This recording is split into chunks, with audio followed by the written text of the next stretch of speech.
think we're live.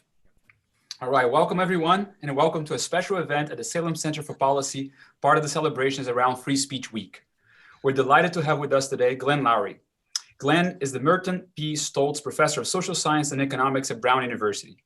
Glenn has done extensive work in microeconomic theory, industrial organization, natural resource economics, and the economics of race and inequality. Glenn, welcome to Policy at McCombs. That's what we call it. Thank you, Carlos. Thank you. Thank you, Carlos. Good to be with you. We also have with us today Richard Loury, finance professor and Salem Center senior scholar. So I guess, Richard, you're going to start today. All right, just to follow up on the welcome, thanks very much to Glenn for joining us during Free Speech Week. I want to be clear, this is the week where we talk about free speech, not the week where we have free speech. So UT, in a recent ranking by the Foundation for Individual Rights in Education, ranks 54 out of 55 schools in support for free speech.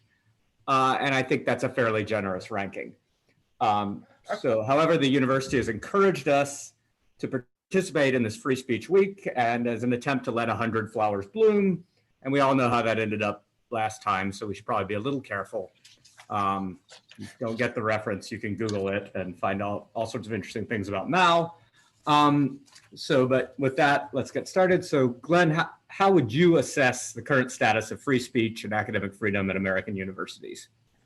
Well, there's something to be concerned about for sure. We've all heard all these different anecdotes and so on. I can't tick them off chapter and verse. I'd be curious to know what's going on in Austin that causes you to say 54 out of 55 is a generous ranking.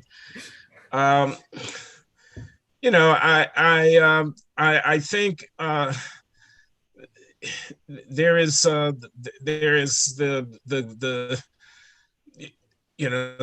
repression. There's legislation where you make it illegal to say something, and then there's the social pressure and the kind of tyranny of consensus where you don't have a robust debate because people are so vicious and they are told that they exact from someone who elects to deviate.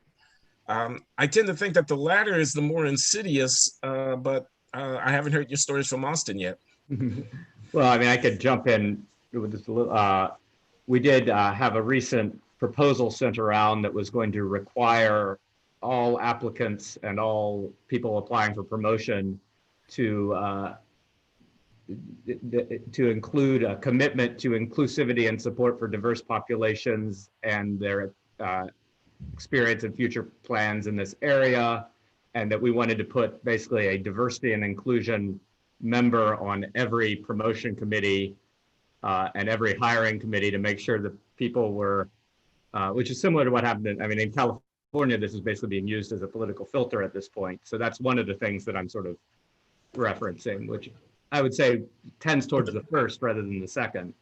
Well, it would be easy to just kind of get hysterical here and start saying, really, loyalty oath? I have to indicate my commitment to a very particular sort of ideological position in order to be considered credible. I think that's pretty much what they're proposing, though. Every hiring committee?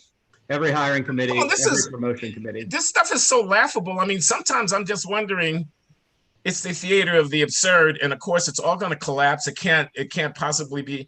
And maybe all we're missing is ridicule. Maybe a willingness to call a spade, so to speak. Well, I'm working on the ridicule. So, for example, every hiring committee, here, let me simply observe the following. There are not enough committed diversity and inclusion activists who have the competency to assess the fitness of candidates that you could even begin to scratch the surface of putting someone on every hiring committee who would be helpful. What you're doing is you're putting a cop or a chaperone on the hiring committee.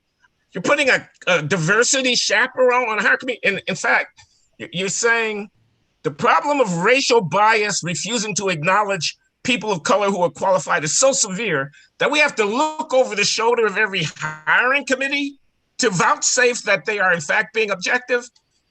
That's just madness. I mean, wait a minute. Am I the only one who can see that that's self-evidently ridiculous? It's ridiculous. Yes. Well, we got a letter. Somebody leaked this proposal to the Foundation for Individual Rights in Education, and they wrote a rather stern letter in response. So at least they see it. But yeah. But although ridiculous, Glenn, is not the state of California has actually put that in place, and there's a few other institutions that already have that in place, and at least not necessarily the COP, but these statements, right? And in the state of California, my understanding is that all those statements are graded by the COPs before the applications can move forward. So there's a filter put in the very first step of the application process that somehow, gives a grade on people's essential views on those issues. Okay, so now why isn't the obvious response here to refuse to participate in this and then litigate? Refuse to sign, refuse to submit, and then if there's any consequence to your refusal to participate in this process, to go to court and test the issue of whether or not hyperbole is on the tip of my tongue, and I'm holding myself back from calling people Nazis and things like that, because that's unproductive. I realize that that's unproductive, but it's going to sound a little corny, but I just have to say this: slippery slope. Slippery slope. Where do you think this ends? You think they're finished? Okay, if you don't stop them now, slippery slope. Okay, so this is a battle worth fighting. I mean, really? Yeah, that's what they want. Let me. So, in pointing to the slippery slope aspect of this, I've heard you mention before in some other interviews the notion that we cannot. I think you're quoting Thomas Sowell on that the only way we can get to a situation where there's no disparities of any kind in society is in a totalitarian society, right? My concern here, and maybe that's tongue in cheek a little bit and bringing that up, but the concern here is that these ideas of imposing equity on us, which is coming up, right? The notion that equity is equality of outcomes. We need the outcomes to be equal, regardless of any other aspects that we need to control for. If we're able even to do that, even if that's legal and we don't win any kind of of the court battles that might be coming up as a result of these policies and so on, at the end of the day, that's not going to solve anything, right? And my concern in terms of the slippery slope is that what do you see happening once disparity is still going to appear, even if you're trying to put forward the most severe aspects of policies that try to create equity. Once those disparities appear later on, what's the next step, right? I think it's a very deep point, Carlos, that you're making. I think it's a very deep. Let me first of all explain what I meant. Channeling Sowell. I don't know if I was quoting him. I don't know a specific Sowell quote, but it's very much in the spirit of Thomas Sowell's writings over the many decades about race and culture. The groups are different. I mean, they have different cultures. They have different socialized, reproduced, historically engendered, for whatever the reasons, patterns and practices of behavior and values and norms and traditions and ideals and aspirations and institutions and et cetera, rituals and, et cetera. Groups are different.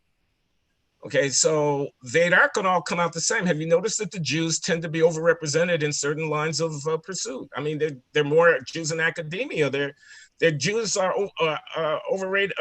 outnumbered or overrepresented, I should say, amongst the people, at the top of the legal profession, in the arts and the et cetera. Okay, so groups are different. In Nigeria, the Igbo are relatively disproportionately, et cetera, and et cetera. I mean, I could give many, many examples. That would be Thomas Sowell. Groups are different. So now, if you insist that in every venue of human engagement, there be some kind of proportionality of representation of people participating in every particular endeavor in line and whatnot, that's going to cut against the consequences, I almost want to say the natural, inevitable implications of the differential patterns of tradition, custom, behavior, ritual, and practice that constitute the very essence of differentiated groups. You say we've got groups. Well, if we've got groups, can we take the groups seriously enough to recognize that we will then not have a even pattern of human behavior and at the acquisition of various talents and skills and specializations and mastery across all of those groups? Now, if you nevertheless insist that the outcomes have to be representative across all of these different things, then you're going to cut against that. And in order to really assure your outcome of equality, you're basically going to have to override the prerogatives of autonomy and liberty that create the sphere of private life within which the groups manifest their different fruit and whatnot. Nobody's better than anybody else in this argument. No group is higher or lower. They're just different. Okay, so that's the principled argument that if you insist on parity, you're going to get tyranny. But there's something else here, and it's called history. And as a consequence of history, this is an argument that I would make. I don't know who else would endorse it. African Americans suffer disadvantages with respect to some of the resources within our community required to develop our full human potential. You can't have slavery and Jim Crow, and then all of a sudden everybody's going to Harvard. There were bad schools. There were segregated neighborhoods. There was poverty. There was discrimination. I agree. History dealt us a bad hand. It had consequences in terms of development. So if you don't, and this is the point, address yourself to the underlying developmental deficits induced by a history of oppression, and instead do a cosmetic end run around the hard work by creating titular equality, optics equality, it's a horrible thing. Not only does it not address the development problem, it invites contempt, lying, shame, because everybody really knows what's going on. And I could go on about this for a long time because I'm very, very concerned. I'm very concerned that we have bought in hook, line, and sinker to this diversity, inclusion, and equity thing, such that not enough Black physics professors becomes an issue for the physics department. Whereas in fact, it's an issue for quantitative education at the secondary and early college education level where people are not learning calculus and differential equations and functional analysis, which is what they need to do in order to be able to engage the literature and become a physicist. I just give physics as an example. You could have given a dozen different fields. So this is horrible in my opinion. I mean, this is, and I just want to underscore this. Everybody knows mediocrity when they see it. If you insist on 10% because Blacks are 10% of the population in all these fields and you haven't done the developmental work, you're going to get mediocrity. I did not say any particular person. This is statistics. This is an inevitability.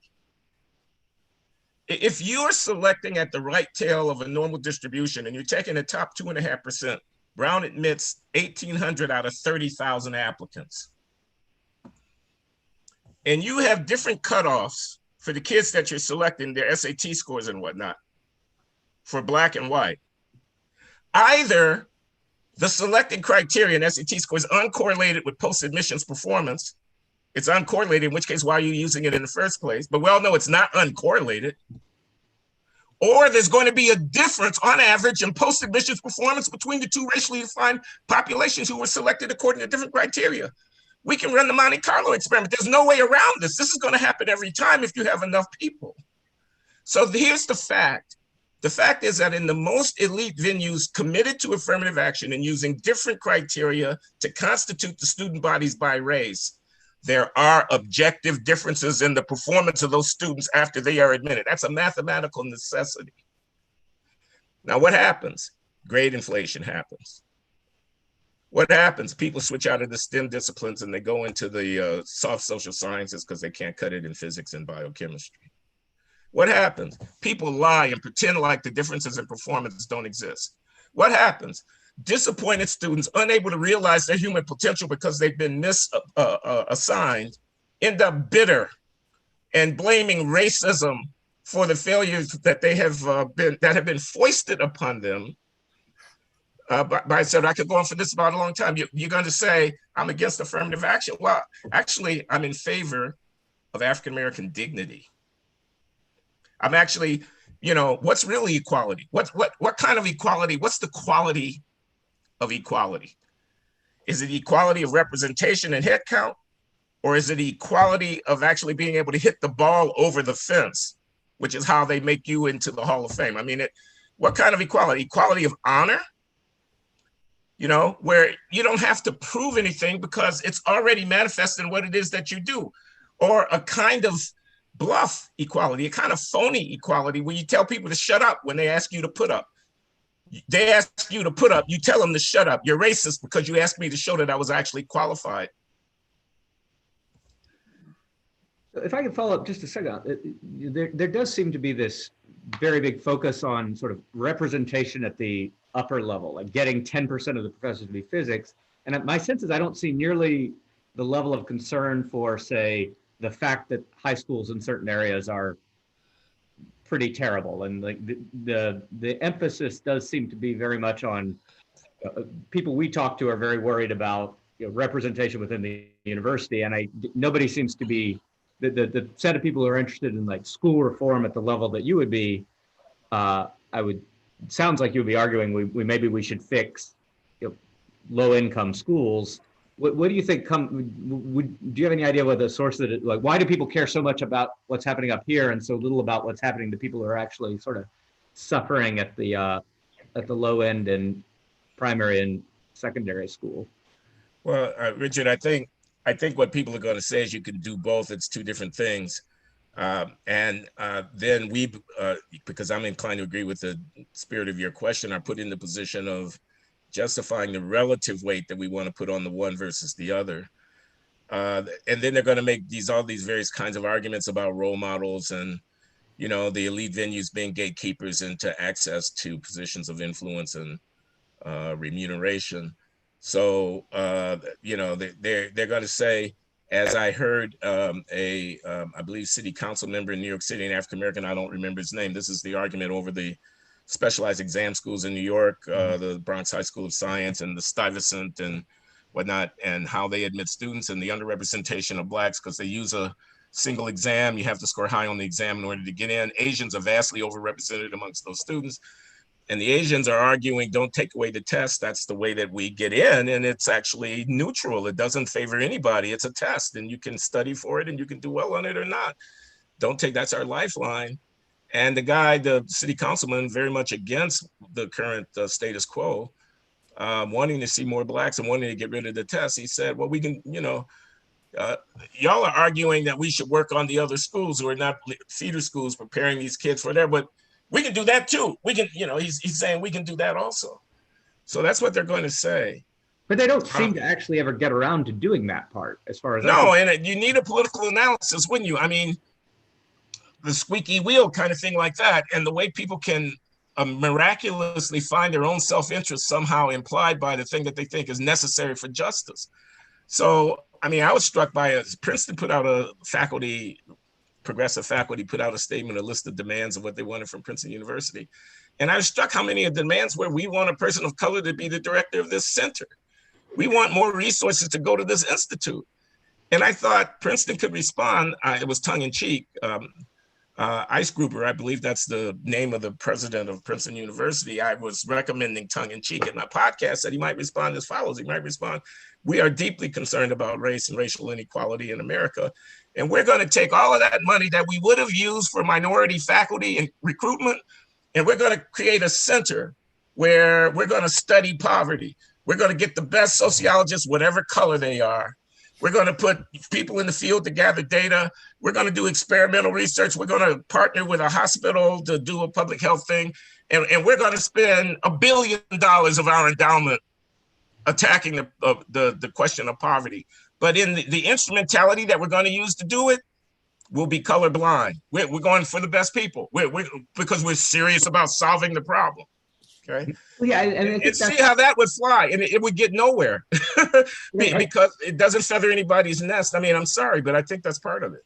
I mean, if you really, if you're really interested in helping the broad population instead of the elite, you want the very best people, regardless. If it all turns out to be, Asian kids and Indians who are most adept at helping the lower classes, that would seem like, I think that's sort of part of that idea, right?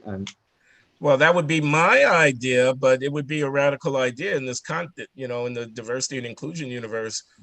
And then again, people are going to have their identity epistemology arguments. You've heard of identity politics. Well, I'm worried about identity epistemology, which is the claim that your racial identity somehow gives you an insight on what is true, or gives your voice more credibility in stating what is true to a larger public than someone else's voice would have. This is not where we want to be. But I mean, many examples. Given the white ethnographer who embeds herself in an inner city community and lives there for 3 years and gets to know everybody in the housing complex and what's going on in their lives, and then sits down and writes a book about it. Turns out that if you're Alice and you write such a book called On the Run, there will be a cottage industry of ethnic studies professors who will attack the validity of your reportage because of your race. And they will say, your motives, because you're a white person examining the lives of Black people, must be exploitative, and you are objectifying them. When I heard this argument, this is an actual argument that actually happened in ethnography, but it could be repeated in other fields of this kind, anthropological and sociological inquiry. When I heard that argument, it made me sick to my stomach. Really? Oh, the Black person who goes and embeds has no motives. They don't have an agenda of their own. They're not grinding an axe. They don't have class resentments for vis-a-vis people that they're dealing with. They don't have their own racial ideology that they might be using those people to project. But a white person, in virtue of being white, necessarily has a nefarious agenda. This is supposed to be academia. These people are supposed to be seeking truth. Made me sick. Let me get back, Richard. Right. Let me get back to the so again, going back to the sort of notion that the academic freedom and the freedom of speech that we need. So that's essentially somebody being attacked by their ability to conduct work because of their group identity. Like, well, you cannot. Therefore, you're not allowed to speak in this particular direction or to study this particular topic. Because Carlos, let me just mention there were other criticisms of Alice Goffman's work that did not have to do with her race, and I'm putting those to the side. I'm not unaware of them. Okay, but this did happen. What I said did happen, and it made me sick. That's right. That's one of the aspects. Right? So this probably has implications not only in things that are directly related to race, anything associated with race these days, but in other areas of social science as well, where perhaps some preconceived ideas or some notions that are now not to be said in front of polite company, for example, are being stifled as a result of the environment around us. So can you think about other facts, other issues in terms of in econ research or social science research? There are things that we might know the answer to it, we might have some facts, but we don't want to talk about them because it's really dangerous, or if I bring it up, you might get canceled or something like that. Well, I think we could all think of some of these examples. They're in front of us every day. I'm not an expert epidemiologist, but you can't tell me that the battle over the COVID, the complex of issues about COVID, all of them about public health practices and vaccines and remedy, has not been freighted by a kind of political, cloud, where the actors include the president of the United States, who is an interested party, who has a, whatever. And they also include the Democratic Party and and they include the academic centers of research for public schools of public health and whatnot. Have their own, kind of concerns and who am I going to take seriously? So does herd immunity actually have any scientific legitimacy as a construct for thinking about how to react to a pandemic situation? That question is fraught. I happen not to have I don't know. And in fact, part of the reason that I don't know what to believe is because the camps are lobbing grenades at each other with such intensity that I'm kind of left here wondering, what sources are credible. I mean, that whatever that declaration that was Great Barrington Declaration. And I sent it to my friends who I think know, and some of them write back saying, yeah, you ought to take that serious. Other ones write back, like that. And I don't even know what happened in Sweden. I can't get a real good factual account. The Swedes said herd immunity. Well, what has happened? Well, it's up, it's down, it's up, it's down. And everybody is so tendentious in the way in which they get climate change. Now, I'm an economist. I have to tell you, I don't, I'm not an earth scientist. I read the newspaper like the next person, but I'm pretty sure it's a hard problem, knowing what cost to incur. The dynamic structural evolution, both of the climate, but also of the economic activity that's engendering the carbon emissions that's contributing. I'm pretty sure it's a hard problem. For example, how much weight do I put on present generations versus future generations? You think you know the answer to that question? That's a debatable question. I don't know the answer to that question.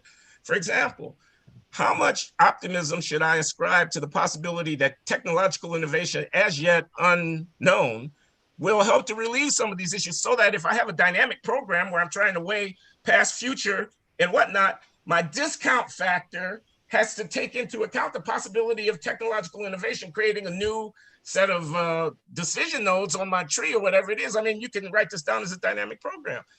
Those are not scientific questions, not necessarily. How much cost? What about the equity implications? What you know?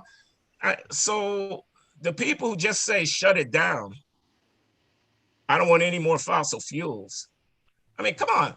And if you speak against that, if you say, well, I'm not so sure, or if you invoke subtle nuances, like it's a multiplayer cooperative game. I don't have a bludgeon that I can make other people do stuff. Can I define my interest and then act on behalf of my interest? Are you going to force me to be a humanitarian whose objective function is the global community when 9/10 of humanity are not playing by the same game? Did that make any sense for me? Now, if that sounded like something that Donald Trump would say, that's because although he doesn't know any game theory, it is something that Donald Trump would say. Okay. It also happens to be, in my mind, a relevant factor to bring to the table when you're trying to make a decision. It's a decision problem, okay, about how much cost to weigh in the benefit in the intertemporal problem that you're trying to solve. These things don't have simple answers, but the combatants, I will be called a climate denier for what I just said. They're going to call me a denier. They think they think the argument's over because they can call me a name when I'm simply asking a question that no one really knows the answer to. Anyway, so the answer is yes. I think you could multiply race and IQ. Charles Murray. I just read his book, Human Diversity. It's not a bad book. Think what you want to think about it. It's not a bad book. It's an interesting book. Brave man. He takes on an impossible issue. But is it possible that in the long evolution of the Homo sapien species, as we have come to constitute the contemporary world through our migrations out of East Africa and et cetera, and living apart for eons and whatnot, is it possible that any consequences of that separation of the human species into these relatively isolated subpopulations that bred within themselves for a long time could have any biogenetic residue that would have any implications for social outcomes? How could you rule that out a priori? You can't possibly know that. I didn't say anything was true. I just said that you could not preclude inquiry about these things a priori and think you were dealing with the truth. If you did that, that's a political move. It's you're saying, I don't want to know something. But at least be honest if that's what you're saying, and don't put yourself up on a high horse and think that you're defending morality. I could give many, many examples. So in mass incarceration, I just want to put one more thing on the table. It's supposed to be about racism. Maybe it's about violent criminal behavior in a relatively small number of people within a marked population. I mean, James Q. Wilson and I have been a critic of, this is the late political scientist at Harvard and then at UCLA, James Q. Wilson, a conservative, maybe godfather of the, buildup of prisons that started in the 1980s and really reached very high levels by the end of the 20th century. This is James Q. Wilson. He wrote a book with Richard Herrnstein called Crime and Human Nature. And in the book, they tried to understand what were some of the factors, including the factors that had to do with temperament and how the glandular system works and different, brain functions and whatnot that might be correlated with criminal behavior. Now, I'm not endorsing that particular research strategy as something that I would fund if I were at the National Institutes of Justice or something.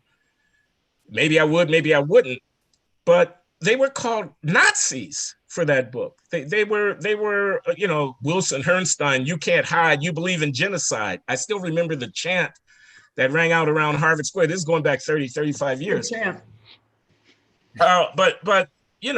So there, all of that is out there, all of that and much, much more. I have many examples beyond my knowledge, I'm sure could be cited.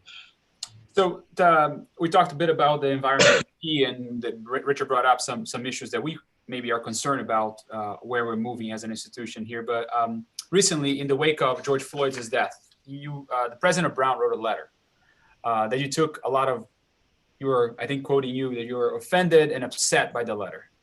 And I guess that letter probably speaks to some of these dynamics that we're talking about in terms of creating an environment around us. So tell us a little bit about what was your reaction to the letter and the things that you felt compelled to respond to. It was a dear colleague letter that came from the president of the university and that declared the university's solidarity with the movement for against anti-Black racism and on behalf of racial justice. That's what it was. It was signed by the president of the university, the provost, by the top administrative officers of the university, from the general counsel down to the portfolio manager, and the deans of the major subunits of the university, the dean of the faculty, the dean of the School of Public Health, and so forth. And it was political. It was a letter that basically could have been written by a Black Lives Matter enthusiast. I mean, it basically declared America's at a crisis, racism, unrelenting white supremacy has had its, and we have Black people every hour of every day must bear up under the, et cetera. And it offended me, and I'll tell you about it. I mean, I first want to simply note, I published the letter in the City Journal. I wrote it to a friend. It was a letter I wrote to a friend in which I was reacting to the letter, saying this is what I think. And I decided to send it to the City Journal so that the world could see it. And nothing I have done, maybe ever in my life, has engendered so much response. The City Journal tells me that a gazillion people are leaking, it's gotten retweeted and whatnot. It's gone small viral, not viral the way real viral, but it's gotten a lot of play. So there's a lot of response out there, and I've been asked many, many, many times about it. So here's why I was offended. I think there were really mainly two. It was signed by every administrative officer of weight in the university community. So it was a document stating the policy of the university. We're a university. So now the university had taken a position. It's as if the university had come out and said, vote for Biden or something. It's as if the university had come out and said, I think we should go to war against China or against whatever, It really, it's as against the university had taken a position in the Israeli-Palestinian conflict. I'm not saying professors having ideas. Of course, they should have ideas. I'm saying the university. Suppose you didn't think what that letter said. Amazingly, these people are so smugly self-righteous that it doesn't even occur to them that serious people might not share their view of the world. It was put forward with such self-confidence. She could not have had a moment of doubt. I can't imagine anybody in the room raising their hand and saying, maybe we shouldn't do this. Okay, because we're righteous. We're on the right side of history. Well, those riots, the looting of those, the burning down of those bodegas, the attacks on those police officers, the riots were not exactly unimpeachably just. They were not. What you're supposed to do in the face of that kind of outbreak in your society is not straightforward. It's not univalent. It's not one thing. Some people are going to say, well, people have a lot of pent-up frustration, and we do have a ignoble and shameful history, and we ought to cut them some slack. And other people are going to say, the first order of government is to secure me in my person and my property. No grievance justifies burning down an immigrant's bodega where their whole life has been in that, because you're angry. Nothing justifies. Other people are going to say that.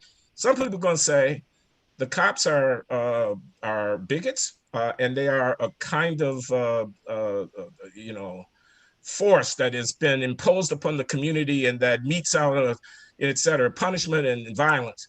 And other people are going to say the cops are what brought the murder rate in New York City down from 2,500 a year to under 500 a year within a single mayoral administration or two. They're going to say that. Okay, now here's what I say. Could there please be space within the university for us to discuss these matters civilly? Because they're not self-evident. But what did my president do? By blasting this thing to every alumnus, to every member of the student body, and to every member of the faculty and the staff, with the imprimatur of the entire upper rank of the university, She precluded the deliberation about the substantive matters at hand for which the university exists to carry out. What kind of malpractice is this?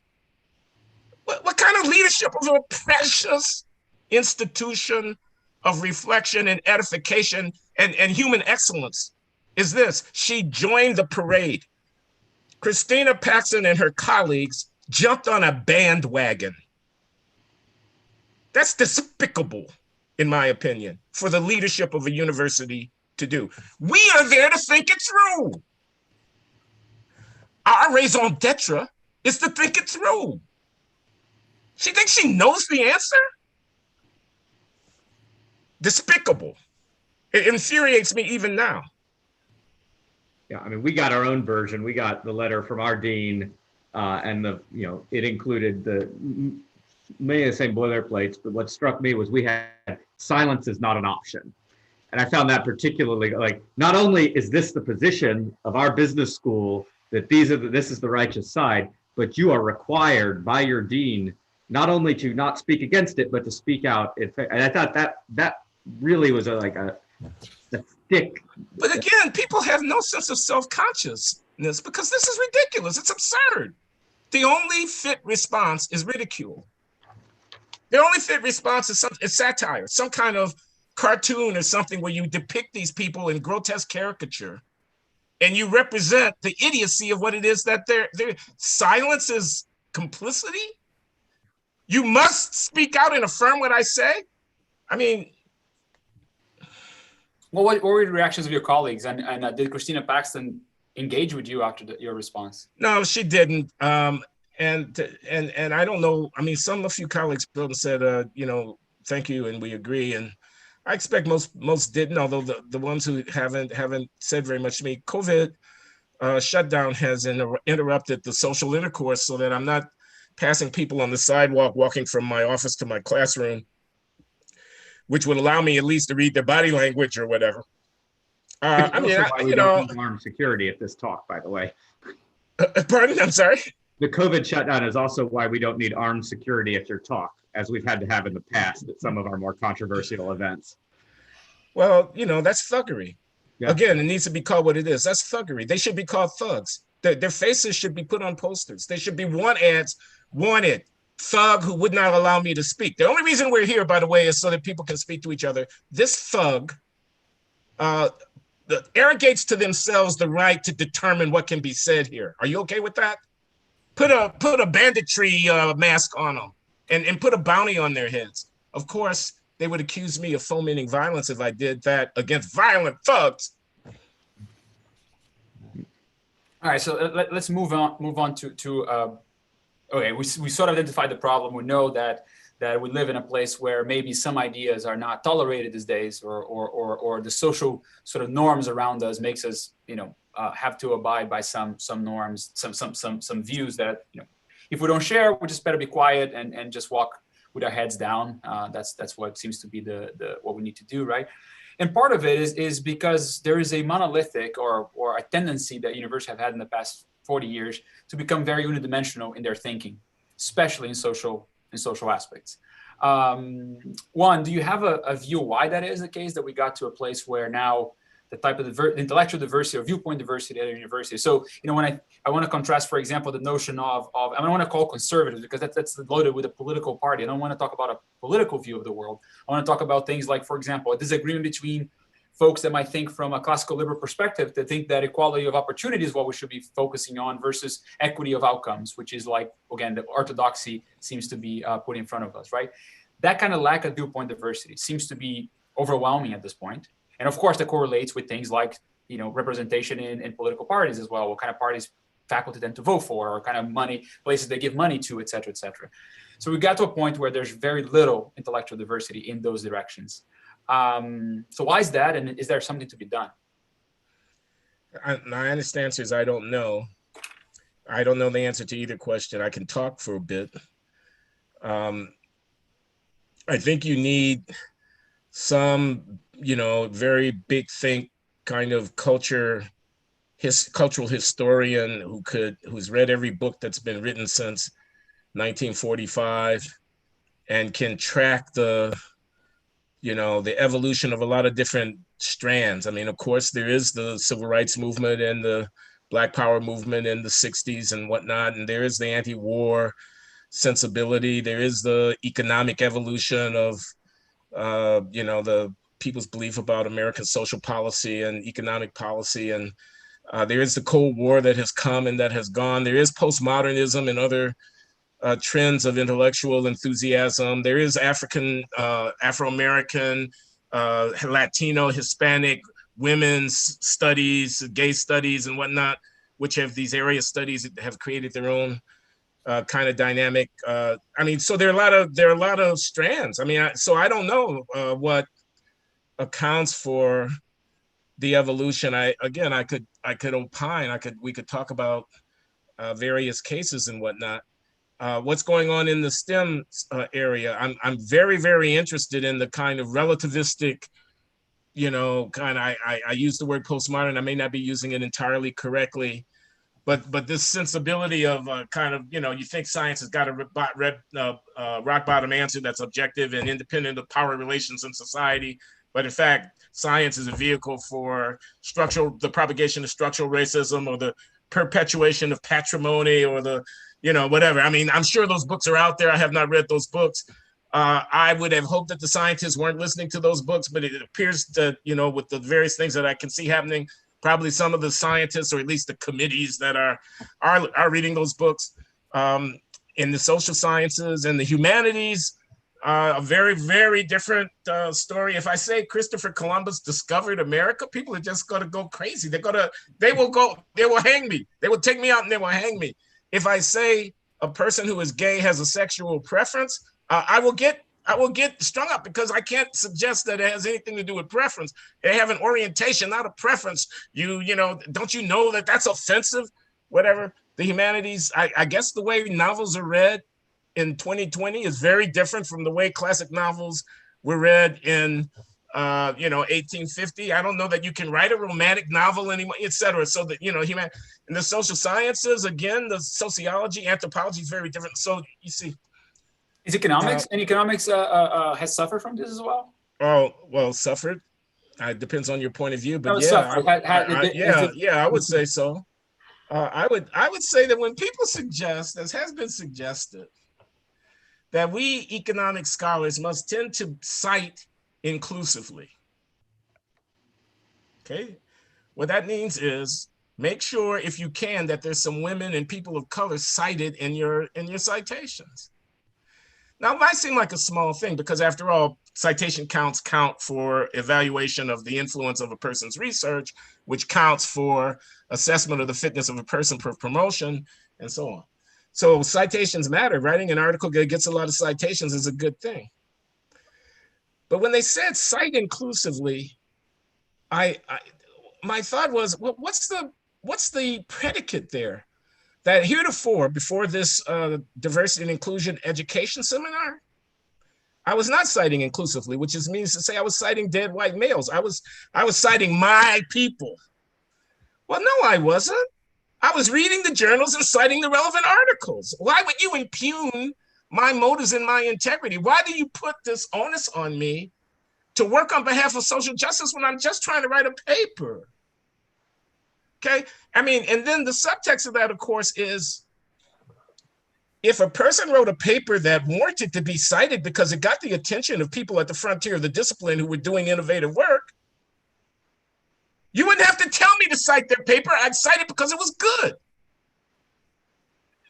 Your campaign to cite inclusively is a cover for the lack of the acuity and the research relevance of the productivity of the people whose careers you're trying to boost.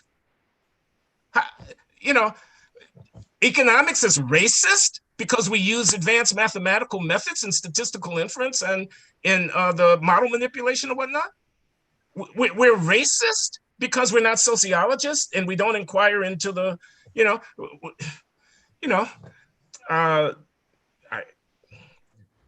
But where do we go from here? Where do we go in terms of is the solution? I remember you having a conversation where you pointed out maybe we should create a department of conservative studies. as a Yeah, that straw was man just for idle debate. speculation. That's Yeah. probably not a very good idea. And I've also said maybe people who give money to universities ought to stop doing it. Maybe the consequence of a year of COVID cloistered Zoom mediated virtual intercourse will take some of the monopoly power, the kind of entry cost of the sunk brick and mortar and campuses, and that's very hard to replicate and it's hard to break in. Is getting into the Ivy League as a de novo startup, that's essentially impossible. We'll take that away because perhaps people like your humble servant here, Glenn Loury, who might want to give a lecture on, let's say free speech in the academy, or might even want to give a course. I would be able to have 10,000 people subscribe to my course. We get some assistance and we work it out. And we put the rest of these jokers out of business. Why pay to fly across the country and sit someplace for 4 years and be lectured at by a Marxist, by cultural relevance, by someone who knows better than you and is trendy and is faddish and is lightweight and insubstantial as many of these people actually are? Why not just sign up for Glenn Loury's course, read the great books? Loury goes to the bank with $1 gazillion. Of course, I'm joking, but not really. Why? Why? I'm joking about Loury because I'm too old to do anything. But there's still time to shake things up a little bit, and because the smugness, the smug certitude of these people who are wrong, in my opinion, about an awful lot of stuff.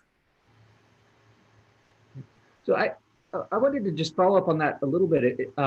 It's interesting, like when you see firms in this sort of situation, like in any other industry, if you saw firms with this level of groupthink and inability to respond, and we don't expect the firms to get better. We expect them to kind of fail and be sold for scrap, right?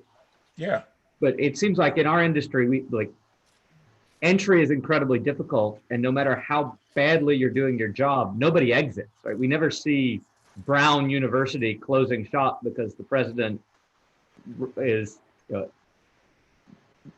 a not very clever letter that sends the university down a bad path. Like there doesn't seem to be any level at which you can screw up a university to the point where it actually closes down. And this seems like a kind of interesting IO issue. Like we've insulated ourselves from entry and exit so much, but you seem to be proposing entry, right? You think that's... I'm proposing, kind of proposing, quote unquote proposing. I was just going to say, you got strata of institutions. There may be exit down toward the bottom end of the exit at the bottom, but I'm just going to say you got a lot of non-competitive forces in the market. So I'm not an expert on the economics of higher education. It is an interesting set of IO questions. I agree, but technology is on the move. So, and jump in. We have one sort of apropos question in the Q&A from a wisely anonymous attendee who's asking, who says, thanks for the work and great discussion. What would be your advice to non-tenured faculty who would like to combat the suppression of free speech on campus in its various forms, whether conformity or otherwise? Do you have any advice, or is it just keep your head down and don't? Yeah, so the natural thing to say is keep your head down, and this is not a fight that you need on top of everything else that you've got going. And if you actually do have contrarian views, you can be sure that any ambiguity in the tenure evaluation process will be resolved in your disfavor. So you don't want to give us a cudgel to beat you with. On the other hand, if it's war, it's war. I mean, if we're fighting for the integrity of Western civilization, I know I exaggerate, but you know what I mean? I mean, if it's a fight worth fighting, it's a fight worth fighting. So these loyalty oaths, tell me that you're committed to diversity and inclusion. Come on, I think a principled argument could be made that I'm not signing that.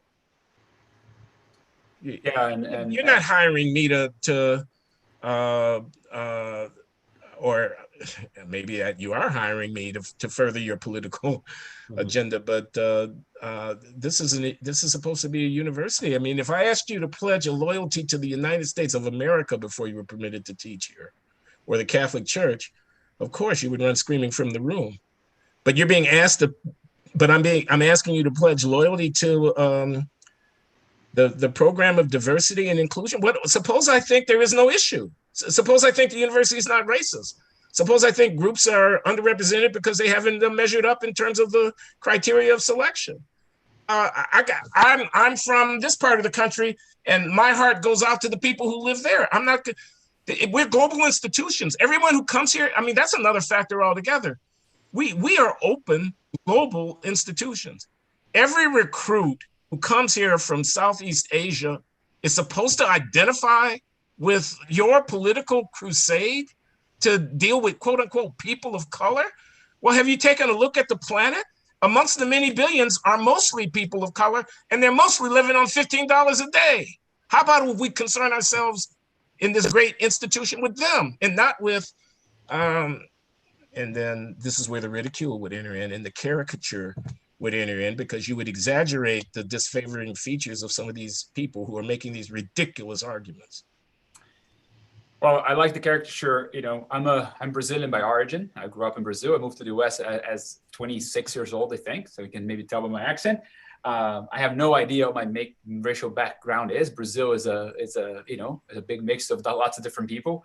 And when I see our people in leadership positions saying that our faculty should reflect the composition of the state of Texas, I was like, uh-oh, there goes my job, because, I don't think there's enough Brazilians here. So I don't know where I fall. So I don't think there is a share for a Brazilian. So anyway, so I do worry even on a personal level about this. Can I just observe? I mean, this is really so important, because we're 50 years down the line on this. This is 2020. I mean, affirmative action goes back to 1970. The Bakke case is like 1978.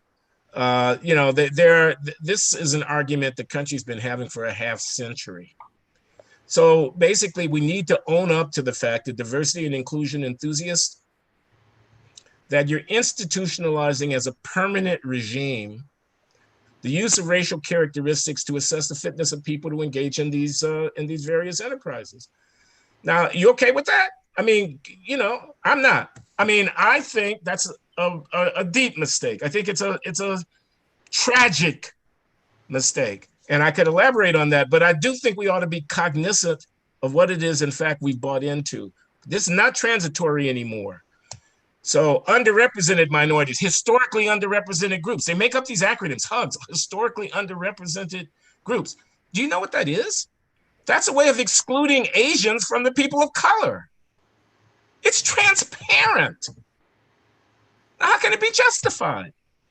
Yeah, it's very sad. I have to explain to my 7-year-old half Korean child that he's going to have trouble getting into college because people don't like the fact that he's part Asian, and he should never use his middle name because that might reveal the fact that he's part Asian. It strikes me as very sad that that's... Well, I hope he doesn't have trouble getting into college, but you could be right. Let me ask another question here from the Q&A. What would be your advice to university administrators who share your concerns about homogeneity of thought on campus? So what would be the first steps, for example, a university president could take to move things in a better direction? Have you seen anything in the past, any other administrator that actually had a positive impact? I have to confess to not being well enough informed. I'm not a part of the university administrative community of people going to conferences and stuff like that. There are thoughtful people out there. I know I have been ranting. I know that I have been, very angry and whatnot. There are, some of my friends, the president of the university at Brown, whom I was very critical of because I think that letter was a mistake, is a good person. She's a competent administrator, but I think she made a mistake. Okay, that's my opinion. The provost of the university, a man called Richard Locke, a political scientist, a colleague of mine, a friend of mine. He's a very effective human being, a great manager of this institution, its faculty, and its resources, and so forth. There must be many thoughtful university administrators. There have to be some who are so thoughtful that even as they undertook the politically necessary task of issuing these platitudinous statements, looked in the mirror and said, God, I hate that I have to do this. There got to be some people like that. So, you know, I don't know how they collaborate with one another and what the forms would be. I assume it's a management issue. The thing can blow up. I mean, it would be very easy to have a bunch of students sitting in your office for 6 months. You know, all you have to do is say Columbus Day should be maintained and don't change the name to Indigenous Peoples Day. Now, there had to be some people at places like Brown, I'm not implicating anybody in particular, who thought Columbus Day was just fine.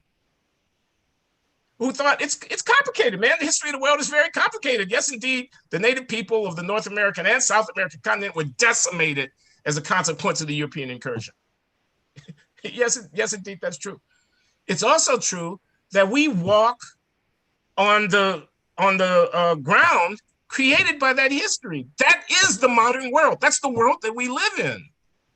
Okay?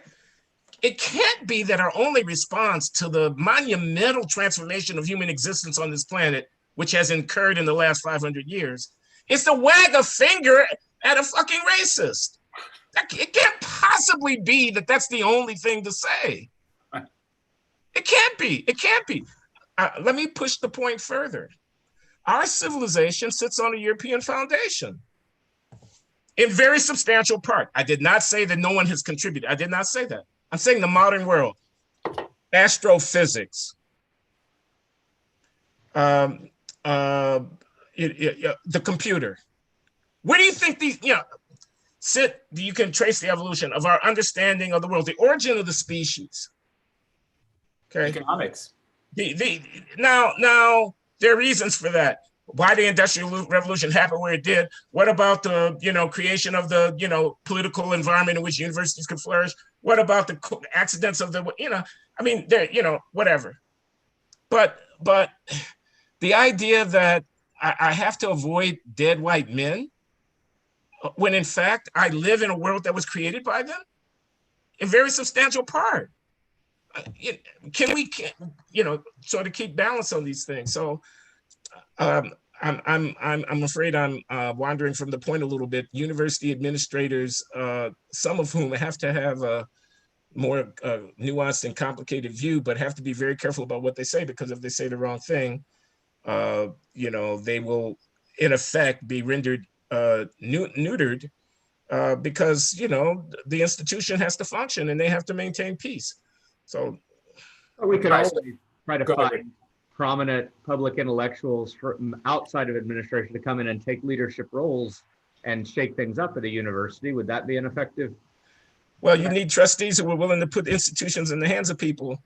And if you're trying to recruit me in the university administration, you can forget about it, Richard. Attempt number 2. I'm not going to give up. It would be so much fun. And our regents would go for it if we could just get them to listen to us. Well, I don't know. I got to do something with the rest of my time. I'm 72 years old, but I had rather imagined a more quiet life, just kind of reading and, doing webinars and not what you're doing. No, but that's traveling not the world. That's not what you're doing lately, though. I mean, you pointed out that your letter somehow sparked a lot of interest from people, more than maybe some of the great papers you've written through your career, right? Yeah. And you've reacted to that. You've been very vocal. You've been in a lot of podcasts. You have your show. There's a lot. I think you engage more on those issues of late. Wouldn't you say that? Yeah, I have. I've been pressed into service by the, evolution of events. There's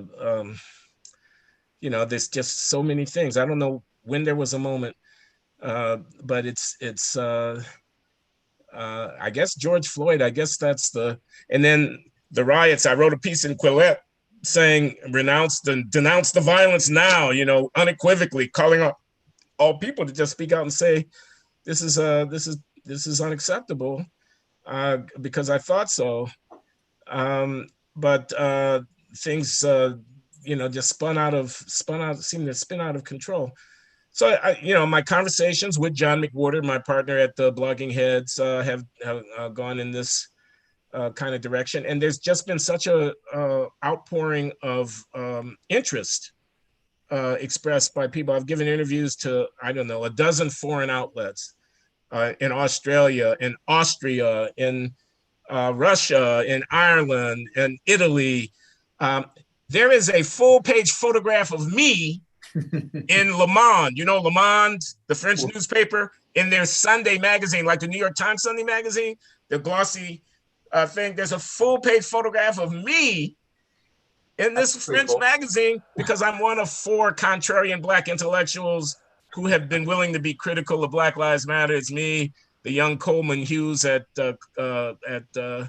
I guess he's at the Manhattan Institute now. He was at Columbia. He's an undergraduate, a very brilliant young man. John McWhorter and God, he's the guy. He's actually on the cover of the magazine. I'll think of his name momentarily. Oh God, I can't think of his name. Oh, Thomas Chatterton Williams. Thomas Chatterton Williams, the writer. We are the 4 horsemen of the apocalypse as far as the liberals are concerned, as far as the Ta-Nehisi Coates and the Nicole Hannah-Joneses and the Ava DuVernays and the cognoscenti of woke Black intellectuality. The people with 3 names is what John McWhorter calls them: Michael Eric Dyson and etc. We are the apocalypse, but there we are. There we are. So a lot of people all over the world are interested in what's going on in the United States, and because of the technology now, I'm in communication with them. So, has it been fun, or do you get a lot of do you have any negative press as well? I mean, you got a lot of positive, I think, feedback, but yeah, I mean, the likes are like 20-1 over the thumbs up versus the thumbs down in the social media thing. I put out something on the 1619 Project. All I did was retweet a newspaper report about how the New York Times is in something of turmoil about the 1619 Project because Brett Stevens, their relatively conservative editorial page columnist, op-ed, wrote a column criticizing the newspaper's own 1619 Project, which was this massive journalistic undertaking to affirm a view about the American founding that would place the year 1619 ahead of the year 1776 in terms of when the countries truly came into existence. It's a long story. If you don't know what it is, I'm not going to try to tell you now. Bottom line is, it had 3,000 likes. It got retweeted 800 times. So there are a lot of people out there who just are like, and I get these letters, these love letters, really from people watching my podcast saying, "You are the reason that I am still sane. Thank God for a voice." I mean, literally, I've gotten hundreds of notes like this over the last 6 months of people saying, your podcast is a lifeline. Thank God for what you're doing. Please don't stop. How can I help? I got people saying, give me your home address and I'll mail you a check. And I won't give it because I'm not sure that it's not somebody who wants to mail me something else. But so there's a hunger out there for there to be a counterpoint because, and I just have to say this since you guys let me talk without restraint. Journalism has failed us massively. I mean, you got some people with integrity like Matt Taibbi, like Glenn Greenwald. You can probably name a few others. Who I read it and I say, yeah, this person seems to be an honest broker, and they actually are thinking about the concern. But the capture of newsrooms by ideologically driven people who think think about the temerity of it, the arrogance of it. You think your moral judgment is of such a certitude that you can impose it on the masses by tailoring what they get to read so as to confirm and reaffirm your view of the world. Mostly peaceful protests. The news was the violence. I'm not doing a statistical head count about how many people were peaceful. What I'm saying is the news was the attack on police officers. The news was the 3 people who got shot and killed in the ruckus at the edge of the mob. The news was the family that worked for 20 years to build a business that got burned down in a night by a bunch of people who, when you take a very good look at them, well, you know, they're not exactly so admirable. That was the news. They edited it out. How dare they? Who do they think they are?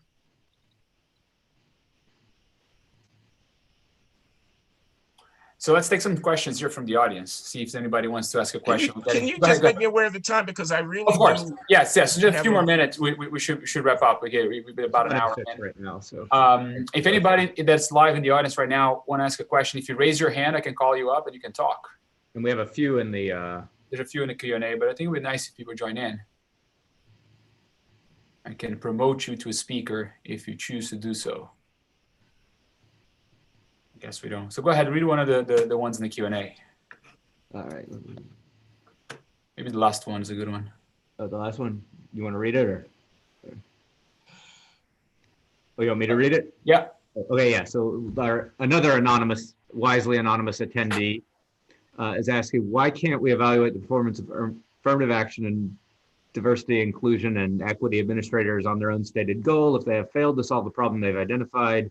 When do we get to say that, assuming they have identified a real problem, they have failed and should resign or be replaced, and we should try a new and different method?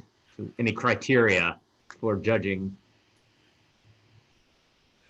Yeah, well, if it's the headcount criteria, they're going to be able to say, you know, we raised the proportion of the minority faculty from X to Y.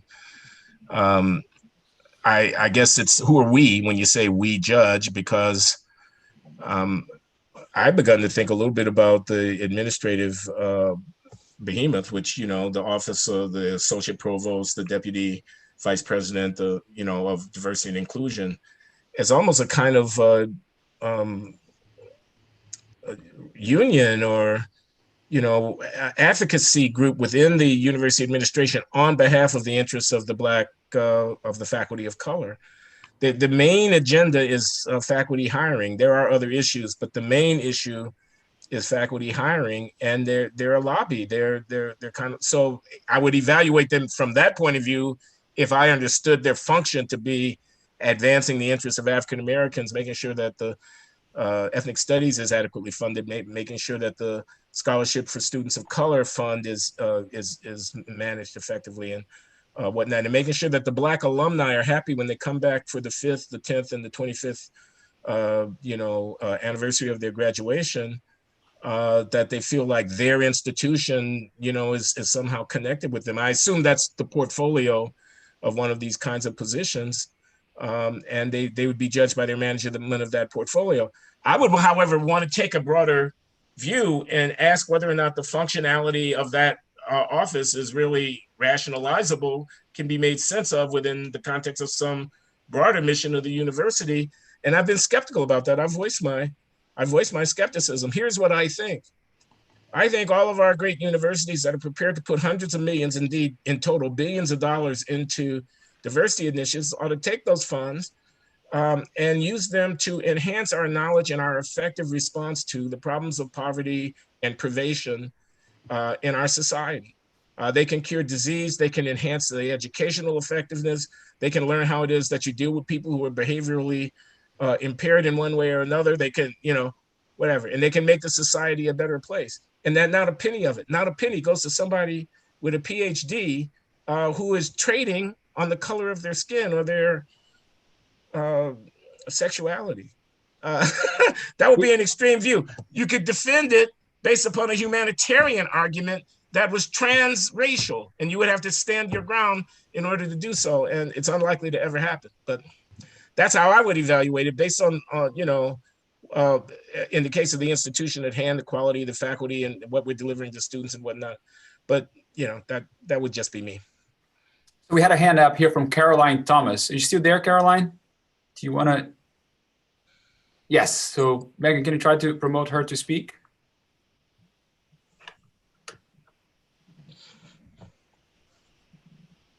There you go, Caroline, go ahead.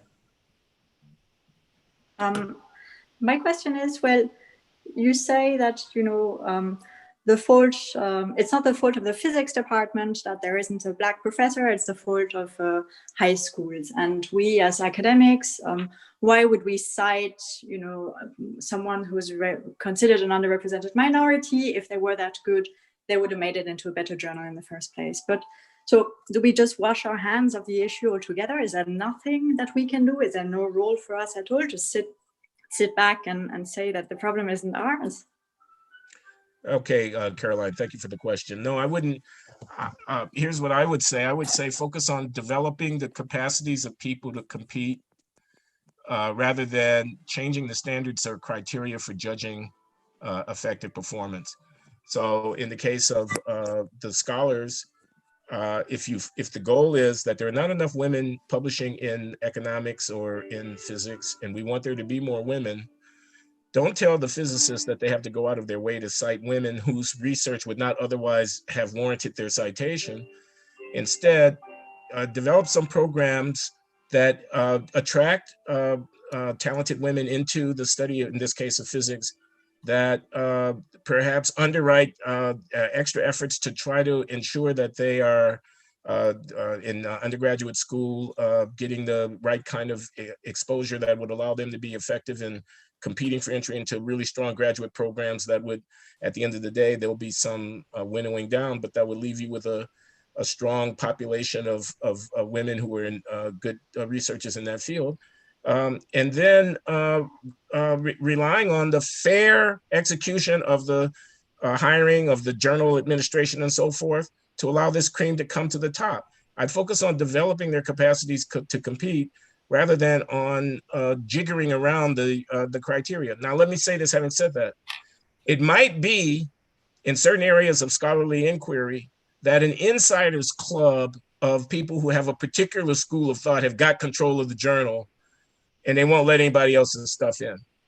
If it were Marxist and you were, a neoclassical economist and you couldn't get your paper published because the Marxists wouldn't publish your paper, of course, that's an extreme example. Historically not relevant now, but maybe at some point in some places that would have been relevant as an example. But in any case, it might be that an insiders club of people who have a particular school of thought are unwilling to judge fairly. And in that case, you were going to need some kind of intervention. But the idea that is based on race, white people don't want to allow Black scholars to be published, I would seriously question. I'd certainly seriously question in any of the quantitative fields. It may be that when you get into literature, the criteria of judgment are going to somehow be more complicated and intertwined with identity dynamics. What people find to be interesting and compelling may depend in ways on identity, and it may be that those fields, there's a sense, women or Blacks or gays are shut out, might have more justification for it. But I certainly don't see that in economics. All right, we have time for one more question before we have to wrap up. Anybody else in the audience? Let's see here, just see if people can raise their hand feature on Zoom. All right, Richard, do you have one more before we go?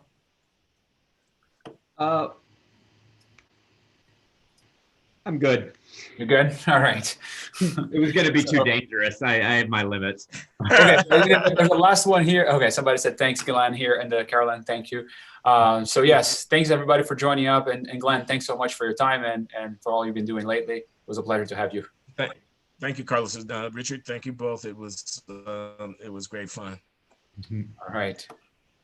Okay, so I might want to get a hold of the files so that I can get my guys to put it up at Blogging Heads at some point. Yes. Should I just put them in touch with you? Yes.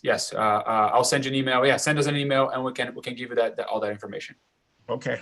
All right. Yep. All right. Have a good one. Thank you so much. All right. Thank you so much. Bye. Great.